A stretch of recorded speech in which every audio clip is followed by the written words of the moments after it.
আসসালামু আলাইকুম, স্বাগত জানাচ্ছি আরটিভির মধ্যাহ্নের সংবাদে। পুরো সময় আপনাদের সঙ্গে আছি আমি ফাহমিদা সালাম। নির্বাচন ঘিরে কোনো ধরনের শঙ্কা নেই, সবাইকে সঙ্গে নিয়ে সময় মতো নির্বাচন হবে বলে জানিয়েছেন প্রধান নির্বাচন কমিশনার এম নাসির উদ্দিন। সকালে রাজধানীর গুলশানে ইয়ুথ ভোটার কর্মসূচি উদ্বোধন করে এসব মন্তব্য করেন তিনি। এ সময় নির্বাচন নিয়ে যত ধরনের দুশ্চিন্তা থাক তা মাথা থেকে ঝেড়ে সবাইকে প্রস্তুতি নেওয়ার আহ্বান জানান সিইসি। এছাড়া ঢাকা ৮ আসনের সম্ভাব্য প্রার্থী ওসমান হাদিকে গুলিবিদ্ধের ঘটনা বিচ্ছিন্ন বলে মনে করেন সিইসি। বলেন, বাংলাদেশে এ ধরনের ঘটনা নতুন কিছু নয়, তবে বর্তমানে আইনশৃঙ্খলা পরিস্থিতির উন্নতি হয়েছে। নির্বাচন নিয়ে কোনো শঙ্কা নেই। We are fully prepared to move ahead. Election হবে ইনশাল্লাহ, সবাইকে সাথে নিয়েই হবে, সবার সহযোগিতা নিয়েই হবে, এ ব্যাপারে কোনো শঙ্কা নেই। আইনশৃঙ্খলা অবনতি হলো কোথায়? একটু মাঝে মধ্যে দুই একটা খুন খারাপি হয়, যে হাদির একটা ঘটনা হয়েছে, আমরা এগুলো বিচ্ছিন্ন ঘটনা বলে মনে করি।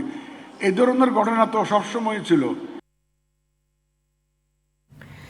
ইনকিলাব মঞ্চের মুখপাত্র এবং ঢাকা ৮ আসনের সম্ভাব্য স্বতন্ত্র প্রার্থী শরীফ ওসমান হাদিকে উন্নত চিকিৎসার জন্য সিঙ্গাপুরে নেয়ার জন্য এয়ার অ্যাম্বুলেন্স দেশে পৌঁছেছে। বেলা 11:30 শাহজালাল আন্তর্জাতিক বিমানবন্দরে আসে এয়ার অ্যাম্বুলেন্স। দুপুরের পর তাকে নিয়ে যাওয়ার কথা আছে। এদিকে আইসিইউতে চিকিৎসাধীন শরীফ ওসমান হাদির শারীরিক অবস্থা স্থিতিশীল আছে। এভারকেয়ার হাসপাতালের মেডিকেল বোর্ড বৈঠক করছে।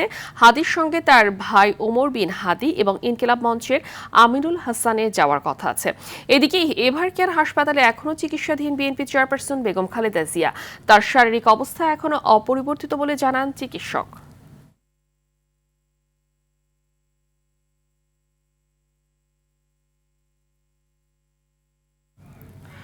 দর্শক, এই মুহূর্তে এভারকেয়ার হাসপাতাল থেকে সরাসরি যুক্ত হচ্ছেন সহকর্মী সর্দার রাজীব। ওসমান হাদি এবং বেগম খালেদা জিয়া দুজনেই তো এভারকেয়ার হাসপাতালে চিকিৎসাধীন অবস্থায় আছেন, তো তাদের শারীরিক অবস্থার সবশেষ কি তথ্য আছে আপনার কাছে জানাবেন?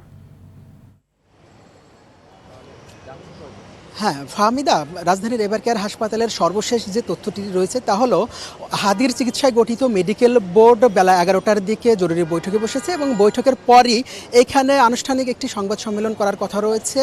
তার পরিচিত চিকিৎসক হিসেবে আমরা যতটুকু জানি ডাক্তার আহাদ, এবং তিনি সর্বশেষ জানাবেন। এবং আমরা যতটুকু জানতে পেরেছি যে হাদিকে বহনকারী এয়ার অ্যাম্বুলেন্সটি 11:25 দিকে হজরত শাহজালাল আন্তর্জাতিক বিমানবন্দরে পৌঁছেছে এবং সেই অ্যাম্বুলেন্সে আসা দুজন চিকিৎসক, একজন নার্স সহ তারা কিন্তু এয়ারপোর্ট থেকে এভারকেয়ার হাসপাতালের উদ্দেশ্যে একটি অ্যাম্বুলেন্সে করে তারা রওনা দিয়েছে। অর্থাৎ যে কোনো মুহূর্তে অ্যাম্বুলেন্সটি এভারকেয়ার হাসপাতালের মধ্যে পৌঁছাবে এবং হাদিকে নিয়ে এয়ারপোর্টে চলে যাবে। আমরা যতটুকু জানতে পেরেছি 1:30টার দিকে এয়ারপোর্ট থেকে সিঙ্গাপুরের উদ্দেশ্যে রওনা দেওয়ার কথা রয়েছে। সিঙ্গাপুরের জেনারেল হাসপাতালে তাকে চিকিৎসা দেওয়া হবে, আমরা যতটুকু জানতে পেরেছি। আরেকটি কথা বলে রাখি যে হাদির সঙ্গে তার ভাই এবং ইনকিলাব মঞ্চ থেকে একজন সদস্য যাওয়ার কথা রয়েছে। এছাড়াও মেডিকেল বোর্ডের সদস্যরা যাবেন বলে আমরা জানতে পেরেছি। একটু বলে রাখি যে BNP chairperson Begum Khaleda Xiao কিন্তু এখানে গত 23শে নভেম্বর থেকে চিকিৎসাধীন রয়েছে এবং 27 নভেম্বর থেকে তিনি কিন্তু ক্রিটিক্যাল কেয়ার ইউনিট বা সিসিইউতে চিকিৎসাধীন রয়েছে। এরপর থেকেই কিন্তু তার শারীরিক অবস্থার অবনতি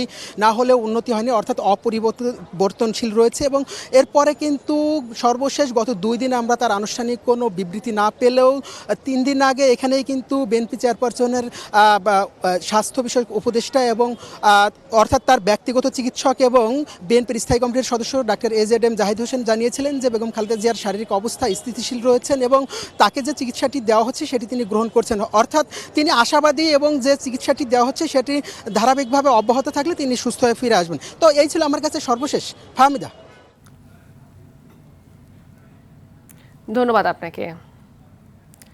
জাতিসংঘ শান্তিরক্ষা মিশনের দায়িত্ব পালনকালে সুদানে নিহত হয়েছে বাংলাদেশ সেনাবাহিনীর 6 জন সদস্য। এর মধ্যে কুড়িগ্রামে মারা গেছেন শান্ত মণ্ডল ও মুমিনুল ইসলাম। তাদের মৃত্যুর খবরে জেলার রাজারহাট ও উলিপুর উপজেলায় নেমে এসেছে শোকের ছায়া।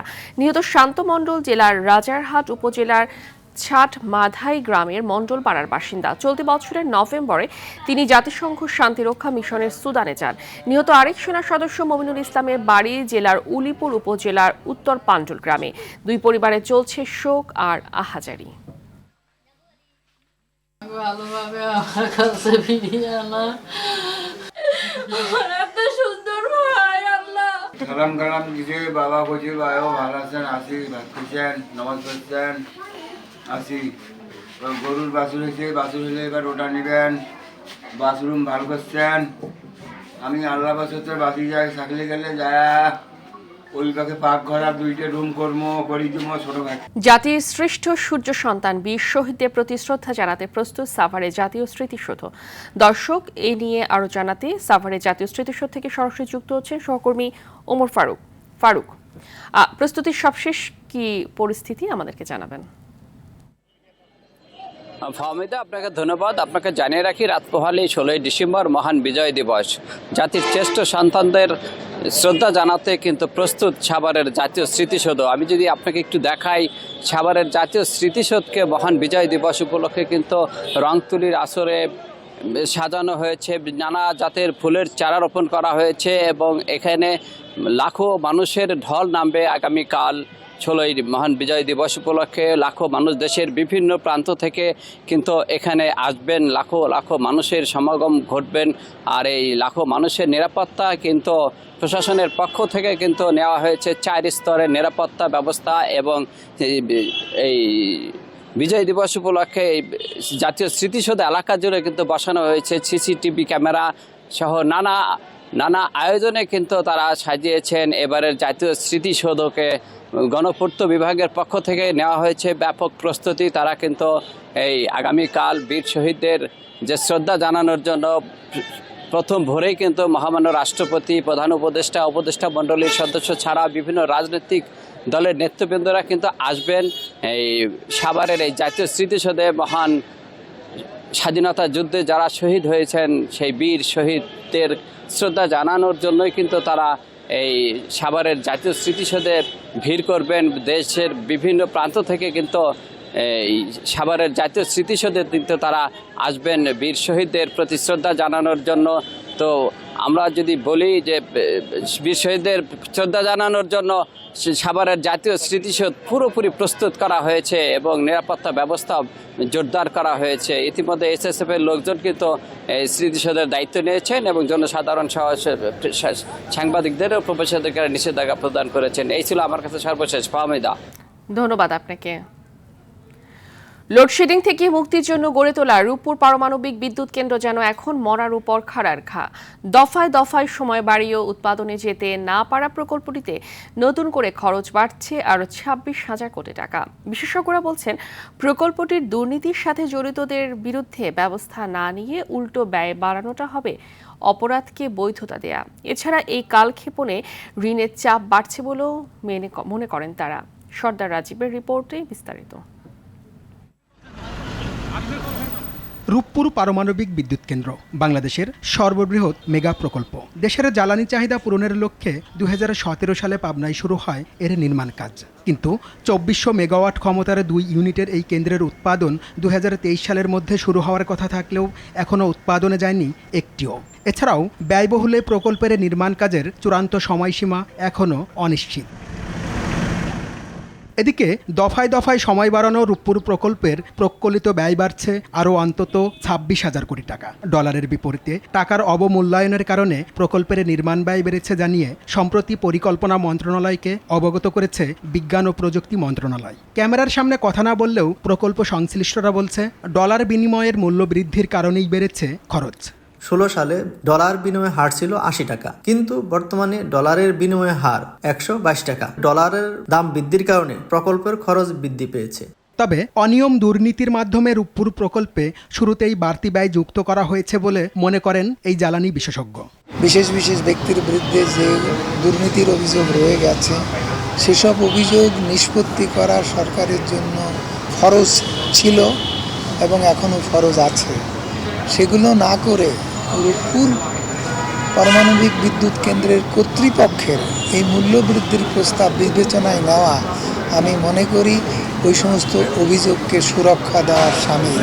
সময় মতো নির্মাণ কাজ শেষ না হয় প্রকল্প খরচ বাড়ছে বলে মনে করেন অর্থনীতিবিদ। প্রকল্প যখন প্রথমভাবে প্রাক্কলিত হয় তারপরে দেখা যায় যে যেহেতু কালক্ষেপণ হয়, এটার ফলে যেটা হয় যে প্রাথমিকভাবে প্রাক্কলিত যে মূল্যটা ধরা হয়, যে ব্যয়টা ধরা হয়, সেটা থেকে কিন্তু পরবর্তীতে এটা আরও বেড়ে যায়। তো এটা একটা তো আমাদের বাজেটের উপরে একটা চাপ পড়ে। অন্যদিকে আর্থিক ঝুঁকি কমাতে মেগা প্রকল্পগুলোতে হেজিং পদ্ধতি ব্যবহারের পরামর্শ অর্থনীতিবিদদের। আমরা যদি হেজিং করতাম, যখন 86 টাকা ছিল, যে আগামী 5 বছরে আমি $5 বিলিয়ন খুব বেশি হলে 88 টাকায় নিব, তাহলে আজকে কিন্তু আমাকে 120 টাকা করে চিন্তা করতে হতো না। 40% ডেপ্রিসিয়েশন টাকার, সেটার যে ইম্প্যাক্ট অন ডেট রিপেমেন্ট, সেই ইম্প্যাক্টটা নিতে হতো না। 1,13,092 কোটি টাকা ব্যয়ে 2016 সালে রাশিয়ার সাথে রূপপুর পারমাণবিক বিদ্যুৎ প্রকল্পের চুক্তি স্বাক্ষর করে পতিত আওয়ামী লীগ সরকার। তবে আলোচিত বালিশ কেলেঙ্কারি সহ নানা অনিয়মের অভিযোগে শুরু থেকেই আলোচনায় ছিল পারমাণবিক প্রকল্পটি। সর্দার রাজীব, RTV, ঢাকা। মধ্যাহ্নের সংবাদ এই পর্যন্তই। দুপুরের সংবাদ 2:45 দেখার আমন্ত্রণ রইল। ধন্যবাদ সবাইকে।